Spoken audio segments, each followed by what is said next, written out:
संघवाद। तो देखिए सबसे पहले इसमें इंपॉर्टेंट क्वेश्चन में ये पता होना चाहिए आपको संघवाद है क्या। क्या आप बता सकते हो या मैं बताऊं? देखिए जिस देश के अंदर एक से अधिक सरकारें होती है उसको हम क्या कहते हैं? संघवाद। भारत के संविधान में कहीं भी भारत का नाम नहीं है। सिर्फ भारत के जो हमारा अनुच्छेद 1 है उसमें क्या लिखा है? India is union of states, यानी कि भारत क्या है? भारत सिर्फ एक राज्यों का संघ है।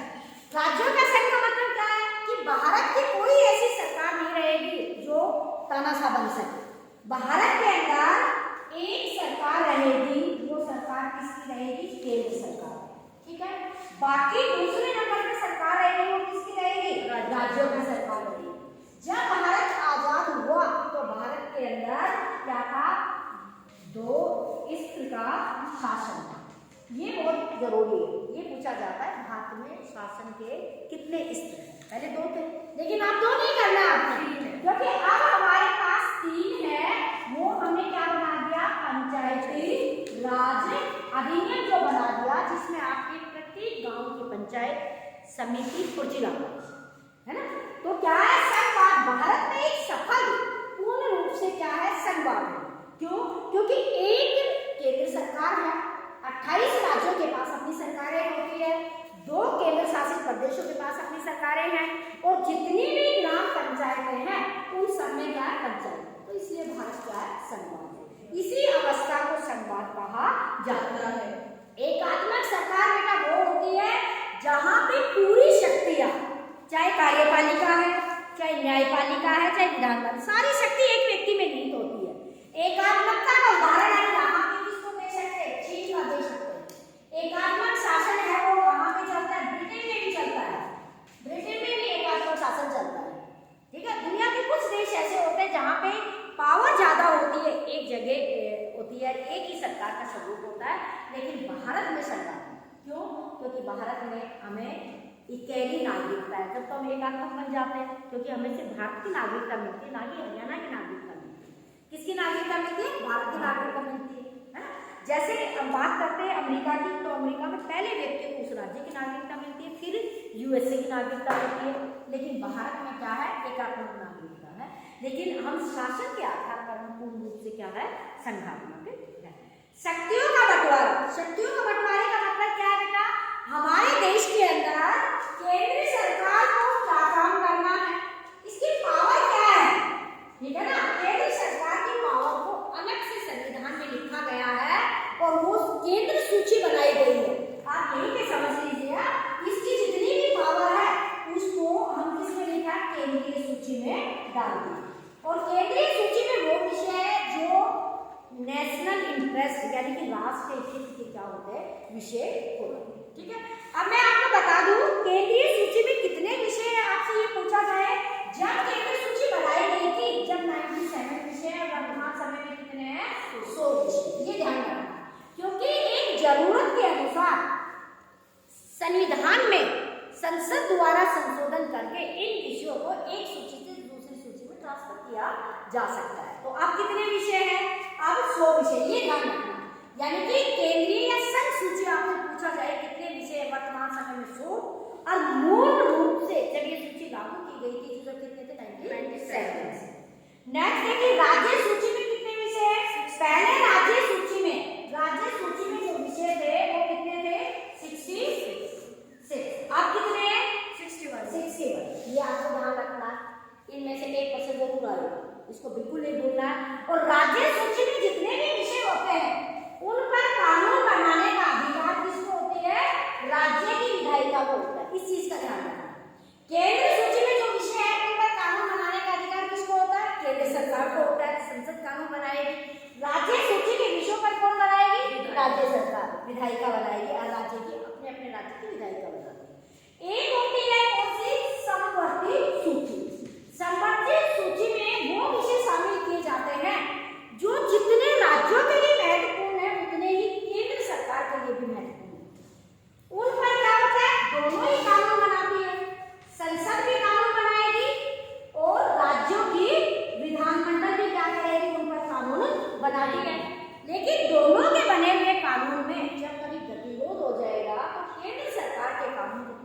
दी जाएगी। संसद ने जो बनाया है, राज्यों के बनाए हुए कानून को क्या किया जाएगा, छोड़ दिया जाएगा। ठीक है, अब यहाँ पे आपसे पूछा जा सकता है समवर्ती सूची में वर्तमान समय में कितने विषय हैं?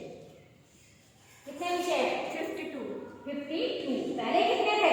47। ये चीज ध्यान रखना, ये तीनों शक्तियों के विषय। इसमें से देखिए एक प्रश्न आपके पास आ सकता है, 2 नंबर में भी आ सकता है।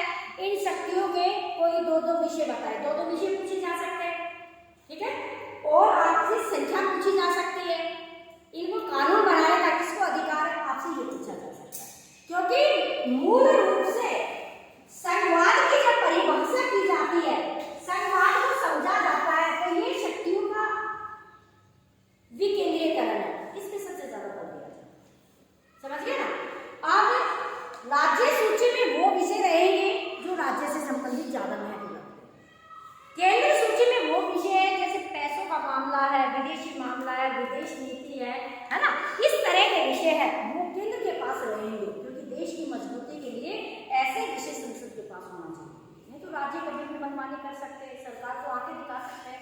इसलिए ऐसे विषय जिसके पास रखे गए, जैसे सेना रखना, हथियार रखना, ये सारे बम बनाना, मिसाइल बनाना, ये सारे काम केंद्र सरकार के होंगे, किसी राज्य सरकार को ये अधिकार नहीं दिया जा सकता। ठीक है, ये चीज है, ये सब में सबसे ज्यादा महत्वपूर्ण है, तो यही चीज है। ठीक है, या फिर आपको पूछा जा सकता है विश्व के कोई 2 देशों के नाम बताइए जहाँ पे क्या है, संघवाद। तो आप नाम भारत बता सकते हैं, संयुक्त राज्य अमेरिका, स्विट्जरलैंड, ऑस्ट्रेलिया, दक्षिण अफ्रीका, बेल्जियम। ठीक है, 25 देशों में, वर्तमान समय में 25 देशों में संघीय व्यवस्था है, इसका ध्यान रखिए। और 2 देशों के नाम और याद कर लीजिएगा। आपसे पूछा जाए जहाँ एकात्मक शासन है, संघात्मक नहीं है, तो आप चीन हमारा पड़ोसी देश, उसका उदाहरण दे सकते हैं। अभी मैंने ऊपर लिखा था, आप इंग्लैंड का उदाहरण दे सकते हैं, श्रीलंका का उदाहरण दे सकते हैं, ठीक है ना, आयरलैंड का उदाहरण दे सकते हैं, फ्रांस का। तो कुछ देशों के नाम आप उसमें, ये बहुत इंपॉर्टेंट है, इस तरह के प्रश्न ही ज्यादा पूछे जाते हैं। अब देखिए, आपसे ये पूछ लिया जाए संघ सूची के कोई 2 विषय का नाम लीजिए, तो संघ सूची में क्या शामिल है? एक तो प्रतिरक्षा, ठीक है, दूसरा विदेशी मामले, बैंकिंग, संचार और मुद्रा, बताया ना। ये सारे विषय राष्ट्र के महत्व से 4 कॉमन आ जाएंगे, एक अलग आ जाएगा। पूछ लिया जाएगा कि इन चारों में से कौन सा विषय ऐसा है जो संघ सूची का नहीं है, या एक संघ सूची का होगा बाकी अलग, तो पूछा जाएगा इसमें से कौन सा संघ सूची का विषय है। इसी तरह राज्य सूची में कोई 2 विषय, पुलिस, हर एक राज्य के पास क्या होती है, अपनी पुलिस होती है, क्योंकि पुलिस क्यों बनाते हैं, कानून व्यवस्था को बनाए रखने के लिए। वाणिज्य, व्यापार, ठीक है, कृषि, सिंचाई और स्थानीय शासन, ये किसके पास होते हैं, राज्य सरकारों के पास होते हैं।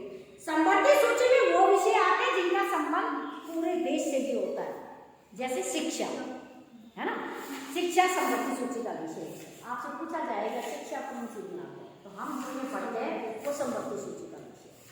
और वन, जितने भी हमारा जंगल है, वन विभाग है, ये किस में आते हैं, दोनों में विषय आते हैं, क्योंकि केंद्र सरकार भी इनको आगे बढ़ाने के लिए योगदान देती है। मजदूर, संघ, विवाह, गोद और उत्तराधिकार, ये ध्यान रखिएगा, ये ऐसे विषय हैं, इनको संघ सूची में शामिल किया जाए।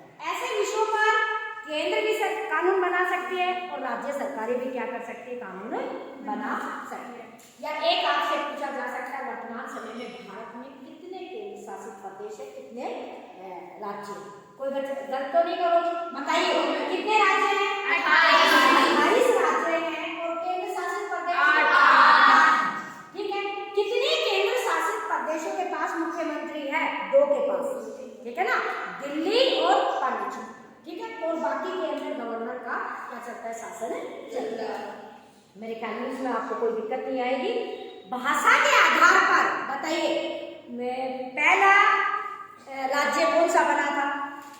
भाषा के आधार पर देखिए, भाषा के आधार पर पहला राज्य आंध्र प्रदेश बना, ठीक है, और भारत कब, सॉरी, हरियाणा कब राज्य बना था?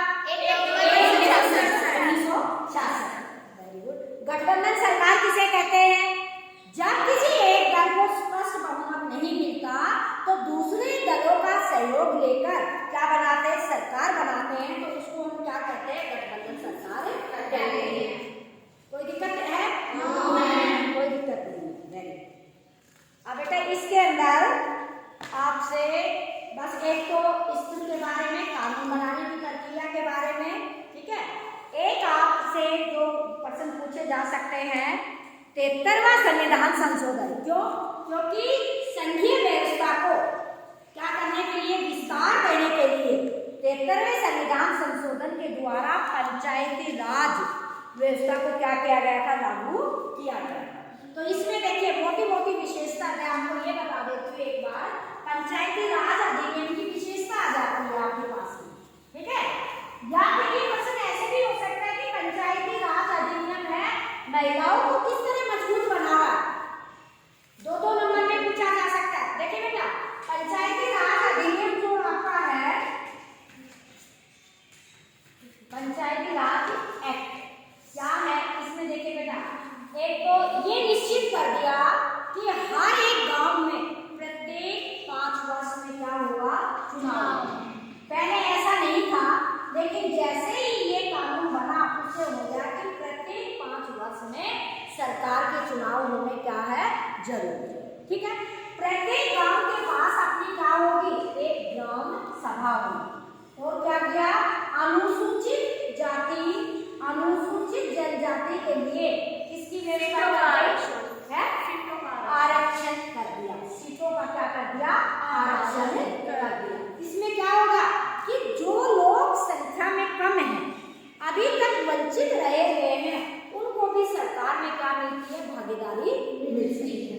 और बताइए कोई पॉइंट आपको ध्यान आए, महिलाओं का आरक्षण, महिलाओं की सबसे बड़ी बात है, महिलाओं के लिए क्या दिया गया, आरक्षण दिया गया। कितने परसेंट, 33% महिलाओं को आरक्षण दिया गया, आरक्षण दिया गया। अब महिलाएं भी स्थानीय सरकारों में महत्वपूर्ण क्या कर सकती है, भूमिका निभा सकती है।